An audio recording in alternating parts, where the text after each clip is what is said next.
My son came home yesterday, but he died 2 weeks ago. Chapter 1, The Call. The kitchen smelled of cinnamon and vanilla, a comforting aroma that Margaret Hayes had perfected over 28 years of motherhood. She hummed softly as she stirred the pot of beef stew, occasionally glancing at the clock above the sink. David would call soon. He always did around this time, checking in from his graduate program at the university, sharing updates about his neurobiological research that she barely understood but loved hearing about anyway. The phone's shrill ring cut through her peaceful evening routine. Margaret wiped her hands on her floral apron and reached for the receiver, expecting to hear her son's familiar voice asking about dinner plans for his next visit home. "Hayes residence," she answered cheerfully, balancing the phone between her shoulder and ear as she continued stirring. "Mrs. Margaret Hayes?" The voice was unfamiliar, heavy with an official tone that immediately sent ice through her veins. "Yes, this is Margaret Hayes. Who is this?" "Ma'am, this is Sergeant Rodriguez with the state police. I'm calling about your son, David Michael Hayes." The wooden spoon slipped from Margaret's fingers, clattering against the stove. Her heart began hammering against her ribcage as every mother's worst nightmare crystallized in that moment of silence. "What about David? Is he hurt? Which hospital?" "Mrs. Hayes, I'm very sorry to have to tell you this over the phone. Your son was involved in a fatal automobile accident early this morning on Highway 9. He was pronounced dead at the scene at approximately 4:17 a.m. The world stopped. The bubbling stew. Ticking clock. Even her own heartbeat seemed to pause as the words penetrated her consciousness. Margaret's legs gave out, and she slumped against the kitchen counter, the phone receiver sliding down the wall as it fell from her numb fingers. "No," she whispered to the empty kitchen. "No, that's not possible. David called me yesterday. He was fine. He was working on his research. He was coming home next weekend for Richard's birthday."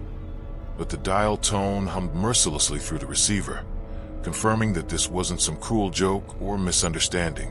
Her son, her brilliant, careful, cautious son, who never drove after dark, who always wore his seatbelt, who called her every day, was gone. Chapter 2, The Funeral. 2 weeks later, Margaret stood beside an ornate mahogany casket in St. Mary's Cemetery, surrounded by a sea of black umbrellas and tear-streaked faces. The October sky was appropriately gray, matching the hollow emptiness that had consumed her since that terrible phone call. Father Morrison's words about eternal rest and God's plan washed over her without meaning. She focused instead on the details that seemed wrong, the inconsistencies that had been gnawing at her since the day they'd identified David's body, or rather, since the day they told her David's body had been identified. She hadn't actually seen him herself. The casket remained stubbornly closed throughout the entire service. When she'd asked Dr. Hendricks, the medical examiner, why she couldn't see her son one final time, he'd given her a clinical explanation about the severity of the injuries, the damage from the crash. But something in his eyes had seemed evasive, almost guilty. "The trauma was extensive, Mrs. Hayes," he had explained, adjusting his wire-rimmed glasses nervously. "It's better that you remember David as he was, vibrant and full of life." But Margaret knew David's face better than her own. She'd memorized every freckle, every laugh line, every expression he'd worn from infancy through adulthood. She could have handled seeing him injured. What she couldn't handle was not knowing with absolute certainty that the person in that casket was actually her son. As the mourners began to disperse after the burial, Margaret lingered beside the freshly covered grave. Richard tried to guide her away, his own grief evident in the way his shoulders sagged beneath his black suit. "He was supposed to defend his thesis next month," she said suddenly, her voice cutting through the quiet aftermath. Dr. Reeves from the university said David had made a breakthrough in his research just days before the accident. Something about neural regeneration and cellular memory. Why would he be driving alone at 4 in the morning? Richard's grip tightened on her elbow. "Margaret, please. We may never understand why it happened. We just have to find a way to accept it." But acceptance felt like betrayal, and deep in her heart, Margaret knew that something about her son's death was terribly, fundamentally wrong. Chapter 3, The return. 3 days after the funeral, Margaret was washing dishes when she heard the familiar sound of a key turning in the front door lock. Her hands froze in the soapy water, a plate suspended halfway to the drying rack. Richard was at work. No one else had a key to their house except. "Mom, I'm home." The voice sent Margaret's world tilting off its axis. The plate shattered against the kitchen floor as she spun around, water dripping from her trembling hands. That voice, warm, slightly hoarse, with the same inflection David had inherited from his grandfather, couldn't be real. She walked slowly toward the front hallway, her bare feet stepping carefully around the broken ceramic. Each step felt like walking through a dream, or perhaps a nightmare. The rational part of her mind insisted this was impossible, a grief-induced hallucination, a complete mental breakdown brought on by unbearable loss. But there he stood in the doorway, setting down a familiar brown leather satchel and shrugging out of a navy jacket she'd bought him for Christmas 2 years ago. David, her son, alive, breathing, solid, and completely unchanged from the last time she'd seen him 6 weeks earlier. David. The name came out as barely a whisper. He looked up and smiled, the same lopsided grin that had charmed teachers and won over every girlfriend he'd ever brought home. "Hey, Mom. Sorry I'm a little later than expected. The drive from the university was brutal. Traffic was backed up for miles because of some accident." Margaret's legs nearly buckled.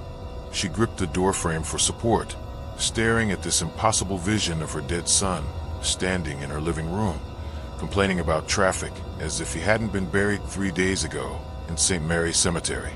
"But she began, then stopped. "How do you tell someone they're dead?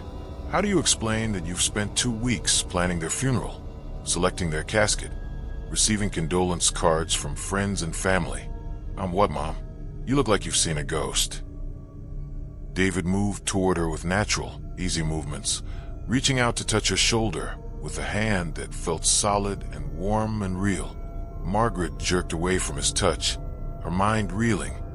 "David, where have you been? I got a call from the police. They said you were in an accident. They said you were dead." David laughed, but there was something different about the sound, something that didn't quite reach his eyes. "Mom, I think someone's been playing a very cruel joke on you. I've been at the university all week, working in the lab. I've made an incredible breakthrough in my research. Wait until you hear about it." He moved past her into the kitchen, stepping over the broken plate without seeming to notice it. Margaret followed, feeling as though she was sleepwalking through someone else's life. Chapter 4. Questioning Reality. Margaret sat across from David at the kitchen table, watching him eat leftover casserole that neighbors had brought after his funeral. He ate with the same methodical precision she remembered, cutting each piece into equal sizes, always finishing his vegetables first. But something felt fundamentally different, like watching a skilled actor perform a role they'd studied, but never truly lived. "David, I need you to explain something to me," she began carefully. 2 weeks ago, Sergeant Rodriguez called and told me you'd been killed in a car accident on Highway 9. Your father and I went to the morgue. We planned your funeral. We buried you 3 days ago." David paused with his fork halfway to his mouth, tilting his head as if considering a mildly interesting scientific problem. "That's fascinating, Mom. Mass hysteria, perhaps? Or maybe someone with a similar name was in an accident, and there was a mix-up with the identification. They said it was you. They had your license, your wallet. Dr. Hendricks confirmed the identification." "Dr. Hendricks?" David's expression flickered for just a moment, so briefly that Margaret almost missed it. "I don't know any Dr. Hendricks. Mom, I think you should consider seeing someone about this. Grief can cause elaborate hallucinations, false memories. It's actually quite common in cases of severe psychological trauma." The clinical way he spoke about her pain chilled Margaret to the bone. This was her son, the boy who used to cry when she got paper cuts, who brought her tea when she had migraines. Since when did David analyze her emotions like a laboratory specimen? "I'm not hallucinating," she said firmly.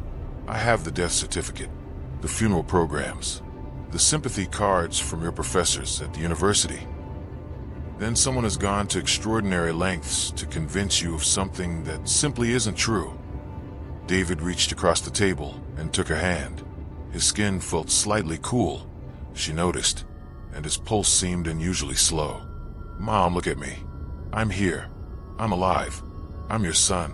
Whatever you think happened, whatever elaborate story someone convinced you to believe, it's not real. Margaret stared into his green eyes, the same shade as her father's, the same eyes that had looked up at her from his crib 28 years ago. But there was something missing from those eyes now. Some essential spark of recognition, of shared history, of the deep emotional connection between mother and child. Prove it, she whispered. Prove what? Prove you're really David. Tell me something only David would know. He smiled patiently. Mom, this is silly. I'm your son. I know you hate horror movies, but pretend to like them, because Dad enjoys them. I know you keep emergency chocolate hidden in the freezer behind the frozen peas. I know you cried at my high school graduation because you said you were proud, but also because you knew I was growing up and leaving you behind. Every fact was correct. Every detail was perfect. But somehow, it felt like someone reciting information from a file rather than sharing cherished memories. Margaret pulled her hand away from his, a chill running down her spine. Chapter 5. Doubt and Conspiracy. When Richard came home from work that evening, he found Margaret in the living room, staring at David as he watched television on the couch. The scene looked perfectly normal. A son visiting his parents, relaxing after a long day, except for the expression of profound confusion and fear on Margaret's face. David, Richard's voice was filled with joy and bewilderment. Son, what are you doing here? Your mother said we thought. Hey, Dad. Mom's been having some kind of psychological episode. She thinks I died in a car accident. David stood and embraced his father warmly. I'm concerned about her mental state. She seems to genuinely believe she attended my funeral. Richard looked between his wife and son, his face a map of conflicting emotions. Margaret, what's going on? David's here. He's fine. You can see he's fine. Richard, don't you remember? The phone call from Sergeant Rodriguez? The morgue? The funeral? You were there beside me when they lowered the casket into the ground. Her husband's expression grew increasingly worried. Margaret, honey, I think you need to sit down. You're not making sense. David called us yesterday to say he was coming home for a visit. There was no phone call from any police officer. There was no funeral. Margaret felt the floor shifting beneath her feet. This couldn't be happening. She had perfect recall of every agonizing detail from the past 2 weeks, selecting flowers for the service, shaking hands with mourners, feeling the damp earth being thrown onto her son's casket. But the neighbors brought food, she insisted. Mrs. Chun made that tuna casserole you hate. The Williamses sent a sympathy card. Mom, David said gently, Mrs. Chun brings us food every few weeks, just because she's kind. And the Williamses sent us a Christmas card that you might have confused with something else. Your mind is creating false memories to fill in gaps. It's a known psychological phenomenon. Richard nodded, his face creased with concern. Margaret, maybe you should see Dr. Patterson. You've been under a lot of stress lately with your retirement, and maybe... I am not losing my mind. Margaret's voice rose to a shout that surprised all three of them. I buried my son 3 days ago. I watched them lower his casket into the ground. I have a death certificate signed by Dr. Hendricks. David and Richard exchanged a look that chilled Margaret's blood. The kind of look people share when dealing with someone who's lost touch with reality. Where is it, Mom? David asked softly. Where is this death certificate? Margaret rushed to the kitchen drawer, where she'd kept all the funeral paperwork. Her hands shook as she rifled through bills and correspondence, searching for documents she knew had been there just hours ago. The drawer was full of mundane household papers, nothing more. They were here, she whispered. They were all here. The death certificate, the funeral program, the bills from the mortuary. Behind her, she heard David say quietly to his father, Dad, I think we need to get her professional help immediately. Chapter 6. Hidden Evidence. Unable to sleep, Margaret crept down to the basement at 2 in the morning, while Richard and David slept upstairs. She'd hidden things down here. She was certain of it. During the horrible days following David's death, she'd packed away items that had been too painful to look at. They had to be somewhere. The basement was cluttered with decades of accumulated memories, Christmas decorations, old furniture, boxes of David's childhood artwork, and school projects. Margaret moved systematically through the storage area, guided by an increasingly desperate certainty that she'd find proof of what had happened. In the far corner, behind Richard's unused exercise equipment, she found it. A cardboard box marked David's things in her own handwriting. Her hands trembled as she opened it, expecting to find the funeral programs, sympathy cards, and other evidence of her son's death. Instead, she found items that made her blood run cold. There was a hospital bracelet with David's name on it, but the date was from 6 months ago, not 2 weeks ago. There were medical documents detailing some kind of experimental treatment, pages of consent forms covered with David's signature, and photographs that made no sense. The photos showed David in what appeared to be a medical facility, lying on examination tables, surrounded by complex equipment she didn't recognize. In some images, he appeared unconscious with wires and tubes attached to his head and chest. In others, he was awake, but his expression was vacant, almost empty. At the bottom of the box was a journal in David's handwriting, but the entries were strange, clinical, describing experiences that seemed more like medical observations than personal thoughts. Day 15. Memory integration proceeding as expected. Motor functions fully restored. Emotional responses require calibration. Day 23. Subject shows complete recall of childhood experiences and family relationships. Personality matrix stable. Day 30. Final preparation for reintegration into original social environment. All parameters within acceptable ranges. Margaret's hand shook as she read entry after entry that described her son as if he were a scientific experiment rather than a human being. The handwriting was definitely David's, but the content was terrifying in its detachment and clinical precision.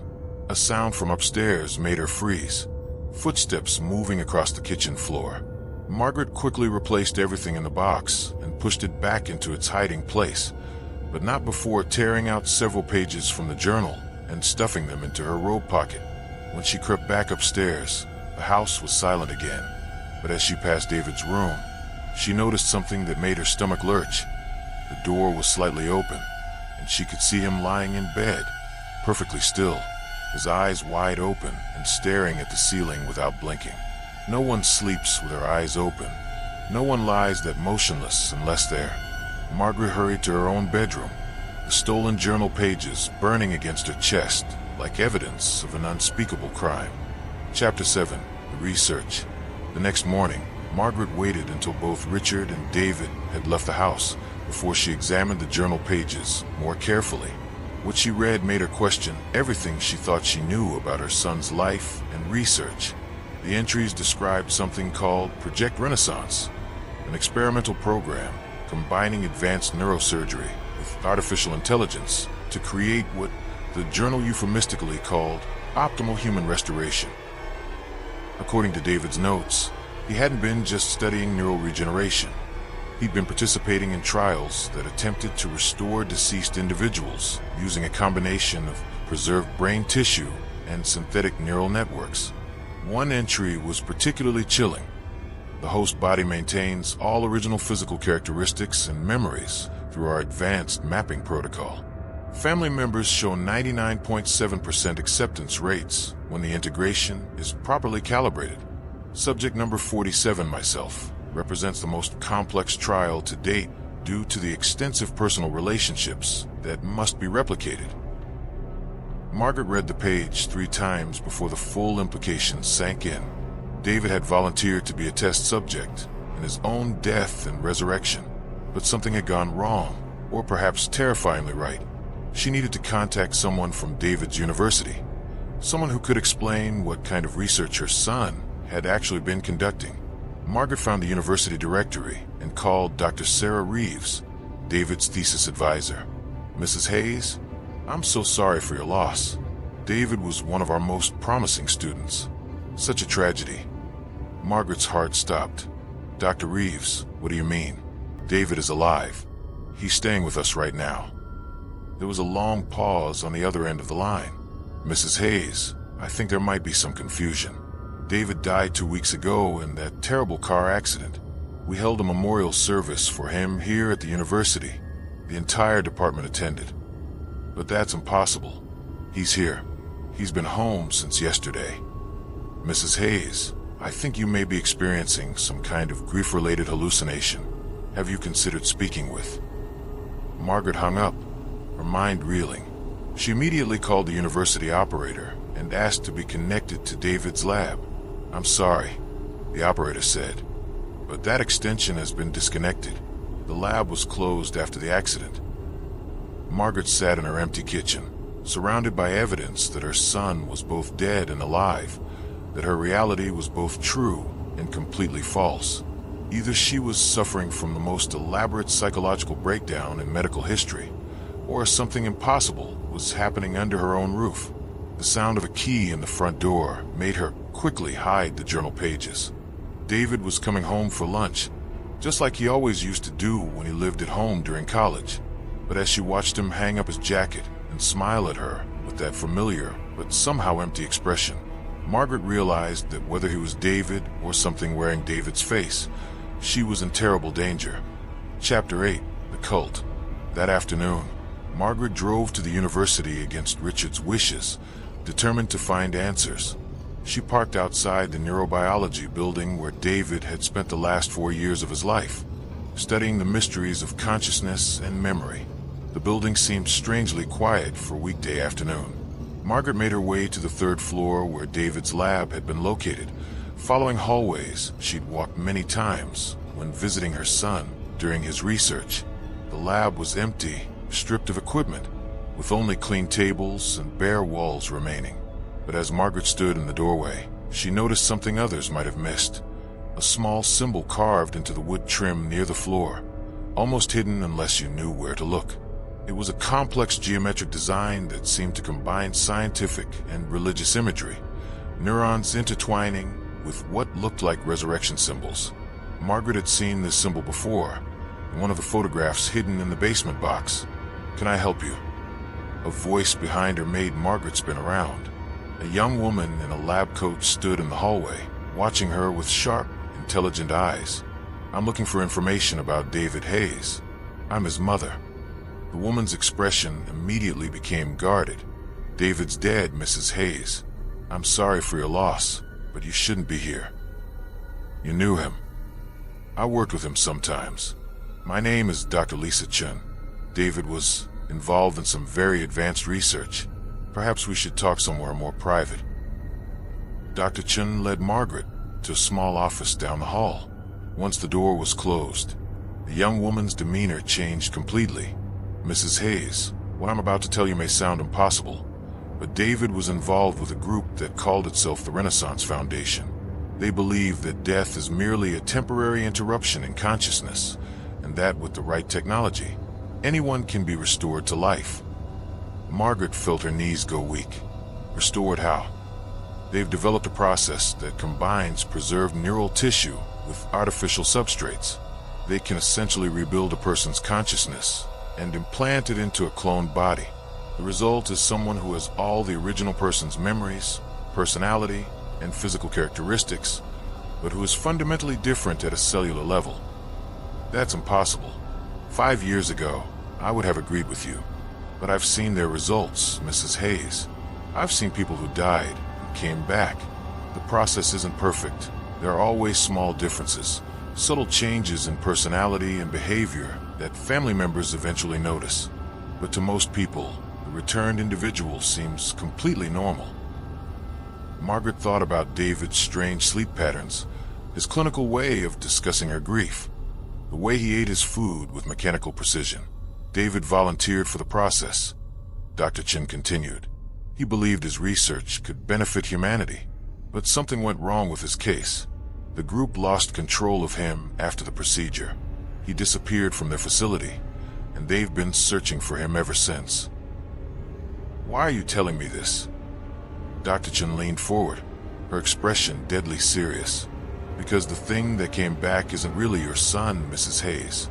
And if the Foundation finds out where he is, they'll do anything to get him back, including eliminating anyone who knows the truth. Chapter 9. The Disappearance. Margaret returned home to find Richard pacing frantically in the living room, his face pale with worry. "Where have you been?" he demanded. "David is gone. He left a note saying he had to go back to the university for an emergency. But when I called to check on him, they said the building was closed for renovations." Margaret felt a chill run through her. "What kind of emergency?" He didn't say, just that someone from his research group needed him immediately. "Margaret, I'm worried about you, about both of you. This whole situation is..." The phone rang, cutting him off. Richard answered, and Margaret watched his face drain of color as he listened. "Yes, this is Richard Hayes. What do you mean he's missing?" "We just saw him this morning." "No, officer. My wife has been under a lot of stress lately." Margaret grabbed the phone from her husband's hands. "This is Margaret Hayes. Who is this?" "Mrs. Hayes, this is Detective Morrison with Missing Persons. We received a call from someone at the university reporting that your son David Hayes has been missing for over 2 weeks. Apparently, he failed to show up for several important meetings, and his thesis advisor hasn't heard from him since." "That's impossible. David has been staying with us." "Ma'am, I'm looking at a missing person report filed by Dr. Sarah Reeves 12 days ago. According to the university, your son was last seen leaving his laboratory on the night of October 15th. His car was found abandoned on Highway 9 the following morning." Margaret's mind reeled. October 15th was the night she'd received the call about David's death. But if his car had been found abandoned rather than crashed... "Detective Morrison, I need to ask you something. Was there ever a report of David being killed in a car accident?" "No, ma'am. No accident was reported. Just a missing person case that we've been investigating. Mrs. Hayes, are you certain the person you've been speaking with is your son?" The question hung in the air like a physical weight. Margaret looked at Richard, who was staring at her with growing alarm. "Mrs. Hayes, are you still there?" "Yes, Detective, I think we need to talk in person. There's something very wrong happening here. We'll be right over." After Margaret hung up, she and Richard sat in silence for several minutes. Finally, Richard spoke in a voice barely above a whisper. "Margaret, who has been living in our house?" Before she could answer, they heard the sound of a car pulling into their driveway. But when Margaret looked out the window, it wasn't a police car. It was a black sedan with tinted windows, and 3 people in dark clothing were walking toward their front door. "Richard," Margaret said urgently, "we need to leave. Now." The doorbell rang, followed immediately by heavy knocking. A voice called out, "Mr. and Mrs. Hayes, we're with the Renaissance Foundation. We need to speak with you about David." Margaret grabbed Richard's hand and pulled him toward the back door, her heart hammering as she realized that Dr. Chun had been right about everything. The people at the door weren't there to help. They were there to clean up a situation that had spiraled out of their control. And somewhere out there, a thing that looked like her son was walking free, carrying secrets that could destroy them all. Chapter 10. The Facility. Margaret and Richard barely escaped through their backyard before the people from the Renaissance Foundation broke down their front door. They spent the night in a motel, afraid to return home, afraid to contact the police, afraid of what they might learn about the thing that had been living in their house. The next morning, Margaret called Dr. Chun from a payphone, desperate for answers. "They came to our house," Margaret said without preamble. "The Renaissance Foundation. We barely got away." "I was afraid of that. Mrs. Hayes, you and your husband are in serious danger. These people have resources and connections you can't imagine. They've been operating for years, conducting illegal experiments under the cover of legitimate research. What do they want with David? He's their greatest success and their biggest failure. The process worked too well. David retained not just his original personality and memories, but also his scientific knowledge and moral convictions. When he realized what they were doing, what they had done to him, He tried to expose them. They can't let that happen. So they're trying to get him back. They're trying to eliminate the problem. All of it. David, anyone who knows about him, anyone who might ask questions. Margaret felt sick. Dr. Chun, I need to know something. The David who came home to us. Is he really our son? Or is he something else? There was a long pause. That's the terrifying part, Mrs. Hayes. In every way that matters. He is your son. He has David's memories, his personality, his love for you and your husband. But he also knows what was done to him. He knows he died and was brought back.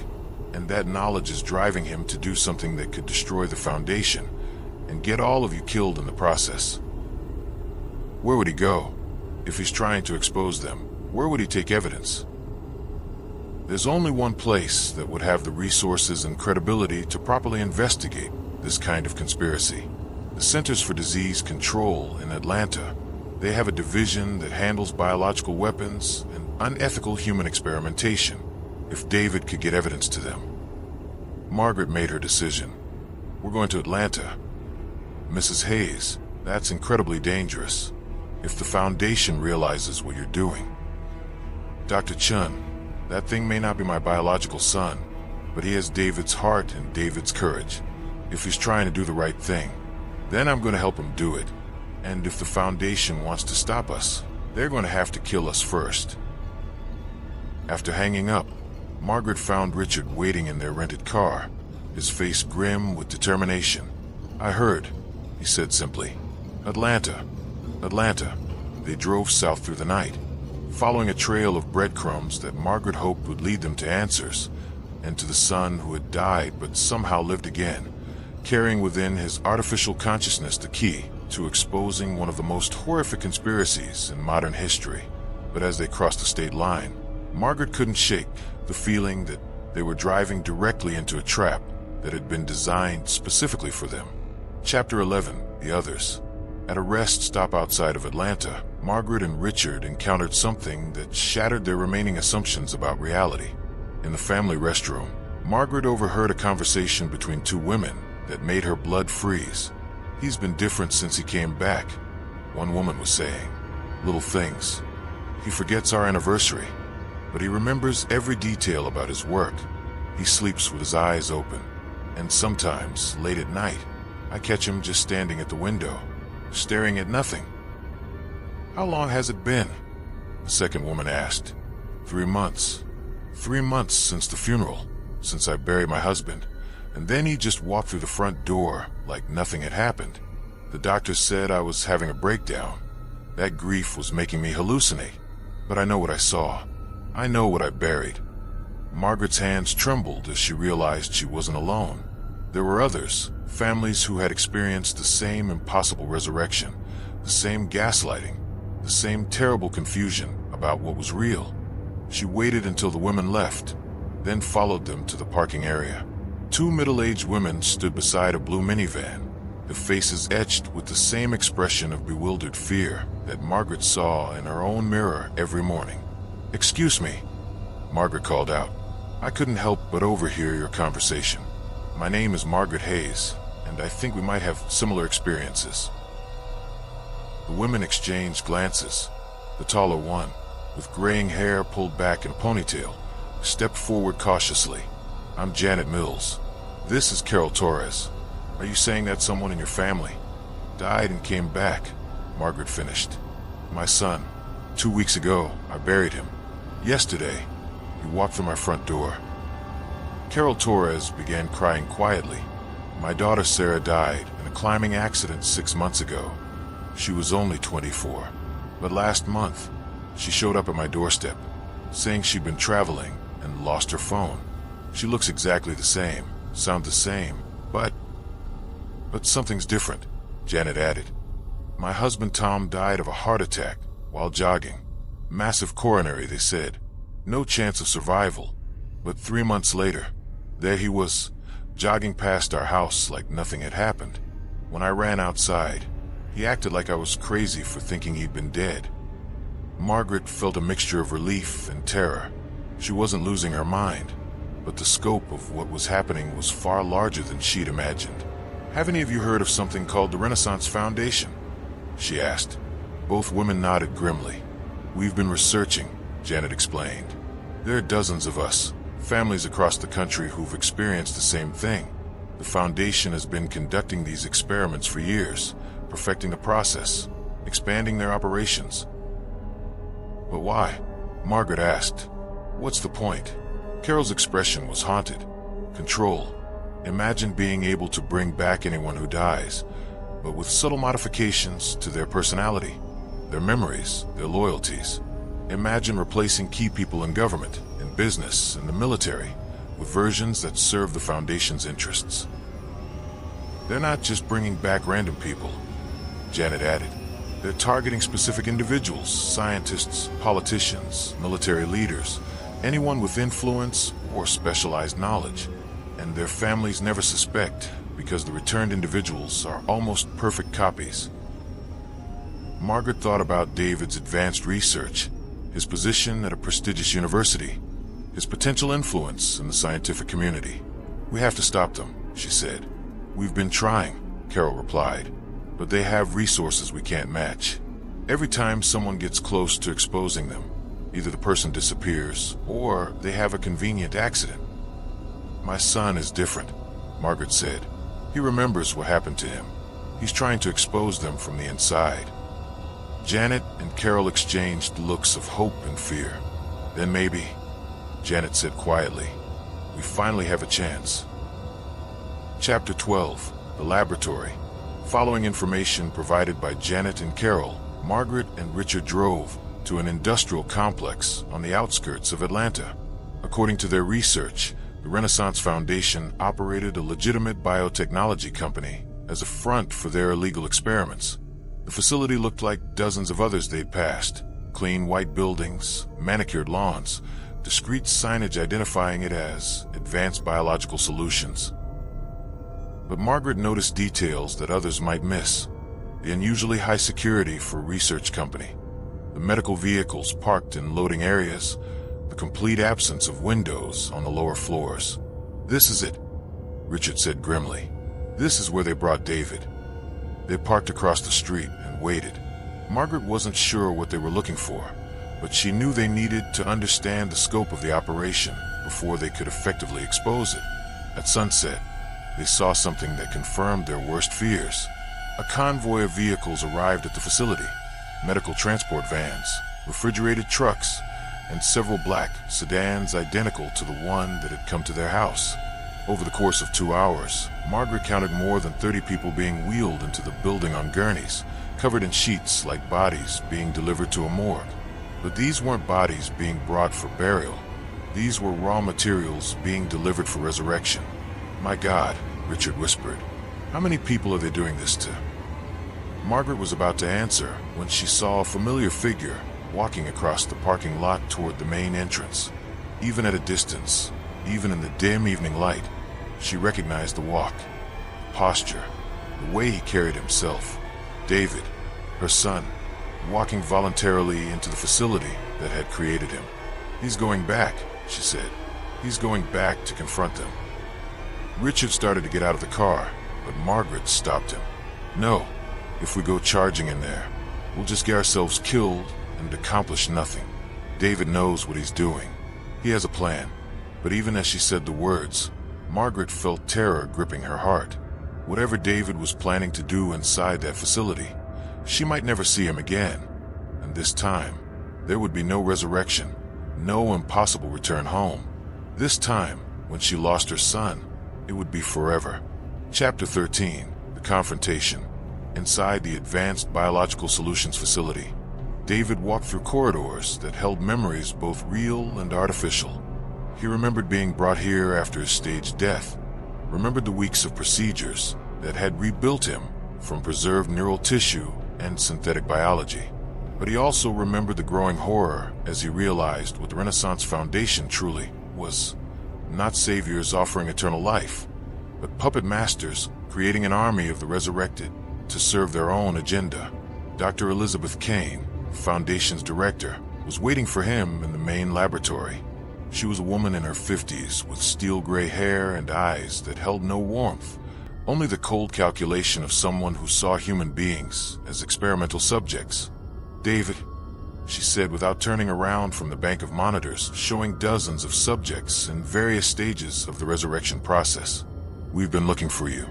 Your unauthorized departure caused considerable concern." "I know what you're planning," David said, his voice carrying both his original personality and the enhanced analytical capabilities that came with his artificial neural substrate. "The politicians, the military leaders, the scientists, you're not just bringing back random people. You're systematically replacing key figures in society."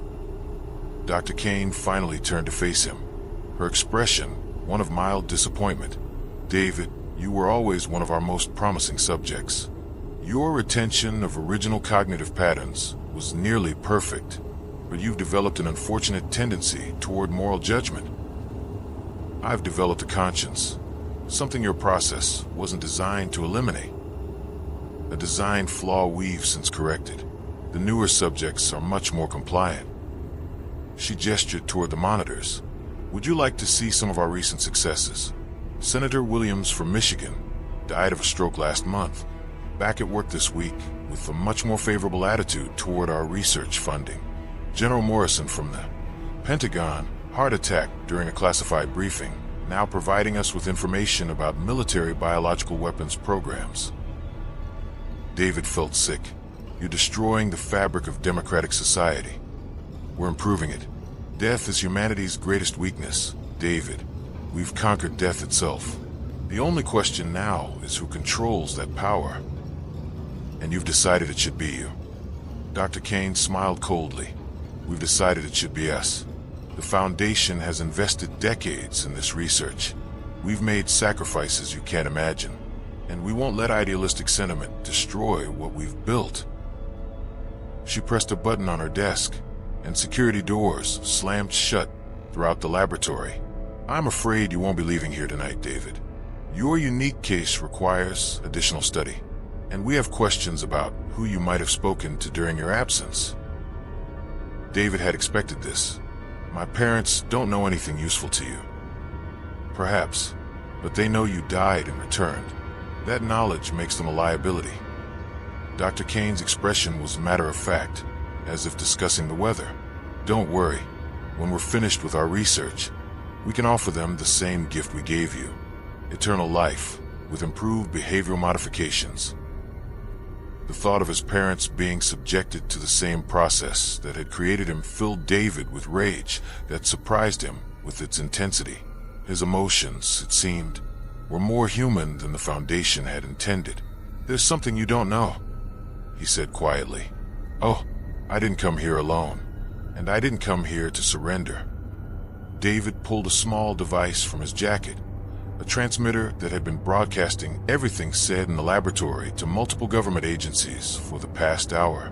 But more importantly, it had been uploading detailed files about every aspect of the Foundation's operations to secure servers around the world. Dr. Kane's face went pale. "You can't destroy us, David. We have resources, connections, influence that reaches into every level of government. Even if you expose us, we'll survive. We'll adapt. We'll continue our work elsewhere." "Maybe," David admitted, "but you won't continue it here, and you won't continue it with me." He activated a second device, one that sent a pulse through the facility's electrical systems, corrupting data servers and destroying years of research on the resurrection process. Alarms began blaring throughout the building as emergency systems activated and security personnel rushed toward the laboratory. But David wasn't done yet. "The thing about being brought back from the dead," he said to Dr. Kane, "is that you stop being afraid of dying again." Chapter 14, The Revelation. Outside the facility, Margaret and Richard watched as emergency vehicles surrounded the building. Fire trucks, police cars, and unmarked black SUVs that Margaret assumed belonged to federal agencies. Explosions and flashing lights from inside the facility suggested that David's plan, whatever it had been, was reaching its climax. Then she saw him. David emerged from a side exit, supported by two people in FBI jackets. Even from a distance, Margaret could see that he was injured. His clothes were torn, his face bloodied, but he was alive and walking under his own power. Margaret started to get out of the car, but Richard grabbed her arm. "Wait," he said. "Look." More figures were emerging from the building. Dozens of people who looked confused, disoriented, as if waking from a long dream. Some were dressed in hospital gowns, others in street clothes, but all had the same expression of profound bewilderment. The other subjects, Margaret breathed. He freed them. She watched as FBI agents helped the confused individuals into vehicles, speaking to them gently, trying to explain what had happened to them. Many appeared to be crying as the truth of their situation became clear. A federal agent approached their car. "Are you Margaret and Richard Hayes?" "Yes," Margaret said. "Your son asked us to find you. He's been very worried about your safety. Would you like to see him?" Margaret's legs felt weak as she walked across the parking lot toward the ambulance, where David was being treated by paramedics. When he saw her, his face lit up with an expression of pure relief and love that was unmistakably, genuinely David. "Mom," he said, reaching out to her. "I'm sorry. I'm so sorry for what I put you through." Margaret took his hand, and this time it felt exactly as it always had. Warm, familiar, beloved. "I need you to understand something," David continued, his voice serious despite his obvious exhaustion. "What they did to me, the process that brought me back. I am your son. I have all of David's memories, his feelings, his love for you and Dad. But I'm also something new, something that shouldn't exist." "David, let me finish, Mom. The Foundation was right about one thing. They conquered death. But they were wrong about everything else. They thought they could control consciousness, manipulate identity, use resurrection as a tool for power. What they discovered instead is that love transcends biology. Memory transcends chemistry. The essence of who we are isn't just neurons and synapses. It's something deeper that even their technology couldn't fully replicate or control." Margaret stared into her son's eyes, the same green eyes she'd known for 28 years, now carrying wisdom and pain that no 28-year-old should possess. "Are you really David?" she asked quietly. He smiled, and it was a smile that carried both profound sadness and infinite love. "I'm David, and I'm something more. I'm David, and I'm something less. But most importantly, Mom, I'm yours. I'll always be yours, no matter what science did to create me." Richard joined them, putting his arm around both Margaret and David. "Then that's all that matters," he said simply. But even as Margaret embraced her impossible, wonderful, terrifying son, she knew that their lives would never be normal again. David was living proof that death wasn't permanent, that consciousness could survive in artificial form, that everything humanity believed about life and death was about to change forever. The question now was whether the world was ready for that knowledge. Chapter 15, The Chase. The next morning brought news that chilled Margaret to the bone. Despite the FBI raid and the apparent destruction of the main facility, Dr. Kane and several key Foundation personnel had escaped. More troubling, they had taken with them critical research data and samples that could allow them to continue their work elsewhere. Agent Sarah Martinez, the FBI investigator leading the case, delivered the news during a debriefing session at a secure government facility in Atlanta. "We underestimated their resources," she admitted. "The Foundation had contingency plans we didn't anticipate. Multiple backup facilities, offshore bank accounts, and political connections that reach higher than we initially realized." David, looking pale but determined despite his injuries, leaned forward in his chair. "They'll try to silence everyone who knows about the process. Every family member of the returned subjects, every witness, every federal agent involved in the investigation. We're providing protection for all the families," Agent Martinez assured them. "But we need your help, David. You understand their technology better than anyone. You know how they think, how they operate." "What are you asking?" Margaret interjected, fear evident in her voice. "We're asking David to help us track down the remaining Foundation cells and stop them permanently. But I won't lie to you, it's dangerous. Dr. Kane considers David a personal threat. She'll do anything to eliminate him." David looked at his parents, seeing the terror in their eyes. "I have to do this," he said quietly. "Mom, Dad, these people have the ability to bring back anyone who dies, but they're using it to build an army of the controlled and compliant. If they succeed, democracy itself becomes meaningless. Every elected official, every military leader, every judge could be a foundation creation designed to serve their agenda." "But you could die," Margaret whispered. "Really die this time." David smiled sadly. "Mom, I died 2 weeks ago. Everything since then has been borrowed time. If I can use that time to stop them from doing to other families what they did to us, then it's time well spent." The discussion was interrupted by an urgent alert on Agent Martinez's radio. "Ma'am, we have a situation. Multiple black vehicles are approaching the facility. They appear to be Foundation assets attempting a rescue operation." Through the windows, Margaret could see a convoy of vehicles racing toward the building. The sound of gunfire erupted outside as FBI agents engaged with Foundation security forces. "They found us," David said grimly. "Dr. Kane isn't just trying to escape. She's trying to recapture me and eliminate everyone who knows the truth." Agent Martinez was already coordinating evacuation procedures, but Margaret could tell from her expression that they were outgunned and surrounded. "There's another way," David said suddenly. "The Foundation created me to be better than human, enhanced reflexes, improved cognitive processing, increased physical capabilities. They gave me advantages they didn't intend me to use against them." "David, no," Richard said firmly. "We're not losing you again. You're not losing me, Dad, but I'm the only one here who can get us out of this alive." David moved toward the window, his movements suddenly more fluid and precise than any human should be capable of. When he spoke again, his voice carried a coldness that reminded Margaret uncomfortably of Dr. Kane. "The Foundation made one critical error in my design," he said. "They assumed that superior capability would create loyalty. Instead, it created someone with the power to destroy them." Margaret watched her son prepare to fight for their lives and realized that whatever David had become, whether human or artificial or something in between, he was still the boy who had always protected the people he loved, no matter the cost to himself. Chapter 16. The Choice. The final confrontation took place in the facility's main laboratory, where David faced Dr. Kane, surrounded by the smoking ruins of her life's work. Foundation security forces had been neutralized by FBI agents, but the cost had been high.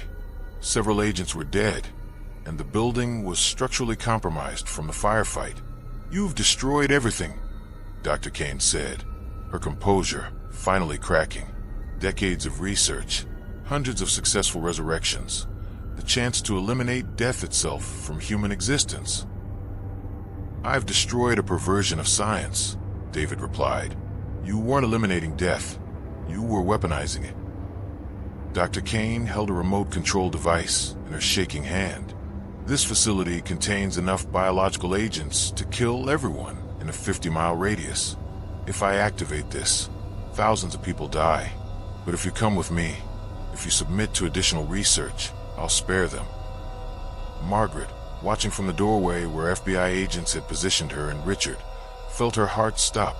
This was the choice no parent should ever have to face, watching their child sacrifice himself to save others. "Don't do it, David," she called out. "We'll find another way." David looked at her with eyes full of love and sorrow. "Mom, there is no other way.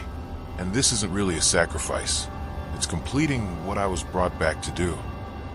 But instead of surrendering to Dr. Kane, David did something unexpected. He began removing devices from his jacket, not weapons, but sophisticated electronics that Margaret didn't recognize. "The thing about being built with artificial neural networks," David said to Dr. Kane, "is that I can interface with your computers in ways you never anticipated." The devices he'd planted throughout the building during his infiltration weren't just recording equipment and transmitters. They were networking tools that allowed his enhanced consciousness to directly access and control the facility systems. "I can disarm your biological weapons remotely," David continued, his eyes taking on an odd, distant quality as part of his consciousness merged with the building's computers. I can lock down your escape routes, and I can ensure that every piece of data about the resurrection process is permanently destroyed. Dr. Kane pressed the button on her remote, but nothing happened. David had already neutralized the threat. Impossible, she breathed. You created me to be impossible, David replied. The question now is what to do with me. Margaret stepped forward, no longer willing to watch from the sidelines. David, you have a choice.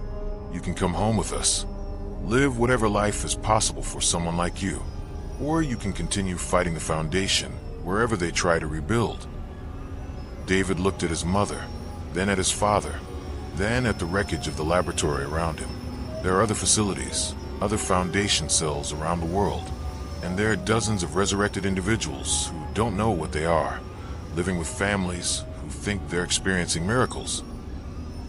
They deserve the truth, Margaret said, and they deserve to make their own choices about what to do with that truth.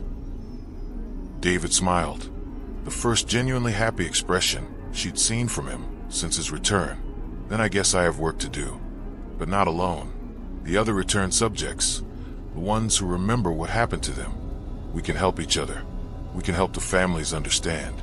We can make sure that resurrection technology is never again used as a weapon. As FBI agents arrested Dr. Kane and secured the facility, Margaret realized that this wasn't an ending. It was a beginning. Her son had died and returned, but in doing so, he had become something the world had never seen before. A bridge between life and death, between human and artificial, between what was and what could be. Will you come home? She asked.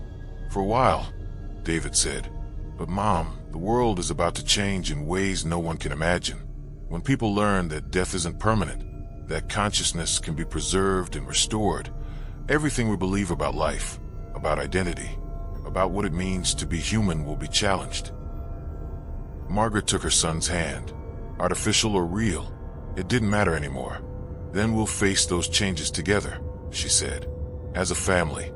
David squeezed her hand, and in that gesture, Margaret felt all the love and connection that had defined their relationship for 28 years.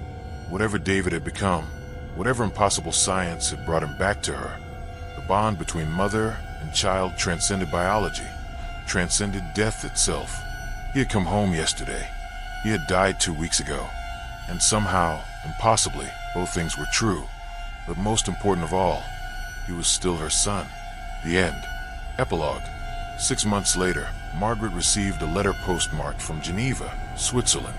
It was from David, who was working with an international task force dedicated to regulating resurrection technology and helping returned individuals integrate into society. Mom, the letter read, I want you to know that every day I wake up grateful for the love that brought me back.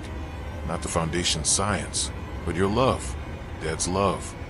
The love of a family that refused to let death have the final word. I may be something new in the world, but I'm also something very old. I'm your son, and I always will be. The work here is difficult, but necessary. We've helped reunite 43 returned individuals with their families. We've shut down 6 Foundation facilities across 3 continents, and we've begun developing ethical guidelines for resurrection technology that put human dignity and individual choice first. I don't know what the future holds for people like me, but I know that love, real, human love, is stronger than death, stronger than science, stronger than any technology that tries to control or manipulate consciousness. Thank you for never giving up on me. Even when giving up would have been easier than believing in the impossible. Your son, always, David. P.S. I'm coming home for Christmas. I promise this time it won't be a surprise. Margaret folded the letter carefully and placed it in the box where she kept all of David's correspondence. Outside her window, snow was beginning to fall, and she could hear Richard in the kitchen, humming as he prepared dinner. Their lives would never be normal again, but they would be theirs, built on love that had proven stronger than death itself. And that, Margaret thought, was miracle enough for any mother.